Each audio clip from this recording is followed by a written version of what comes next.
Qərbi Azərbaycan icması Konstitusiya və Suverenlik ilinə həsr olunmuş Beynəlxalq Sülh və Əməkdaşlıq Şəraitində Qayıdış Hüququ adlı beynəlxalq elmi konfrans keçirib. Bu məsələyə dair beynəlxalq məlumatlılığın artırılması, beynəlxalq təşkilatlarla və xarici dövlətlərlə dialoq istiqamətində fəaliyyət icmamızın daim diqqət mərkəzindədir. Çoxsaylı müraciətlərimiz BMT-nin ali orqanlarının rəsmi sənədləri kimi yayılmışdır.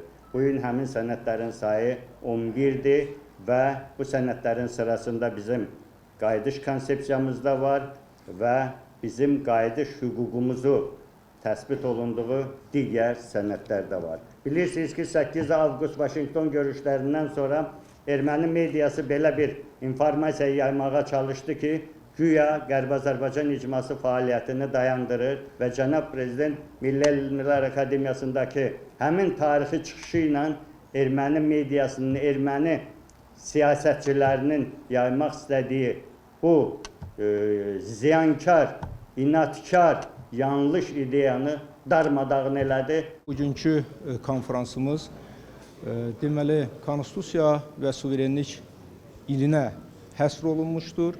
Eyni zamanda beynəlxalq sülh və əməkdaşlıq şəraitində qayıdış hüququnu özündə etifa eləyir. Ermənilərin soyqırım siyasəti davam edən siyasətdir və bu 1800-cü illərdən başlayıbdır. Və cənab Prezidentin də qeyd elədiyi kimi biz Qərbi Azərbaycana dinc, təhlükəsiz və ləyaqətli şəkildə qaydasıyıq. Tədbirimizin, elmi konferansımızın da adında gördüyünüz kimi söhbət beynəlxalq sülh və əməkdaşlıq şəraitində əhalimizin Qərbi Azərbaycana qayıdışından bəhs edilir və şübhəsiz ki, Azərbaycan dövləti də yəni icmaya bu istiqamətdə göstərdiyi belə deyək, təqdim etdiyi imkanlar çox geniş formada artıq realizə olunmaqdadır. Hüquqlarımız, haqlarımız dünya müstəvisində, dünya hüquq müstəvisində təmin olunana qədər biz israrlıyıq.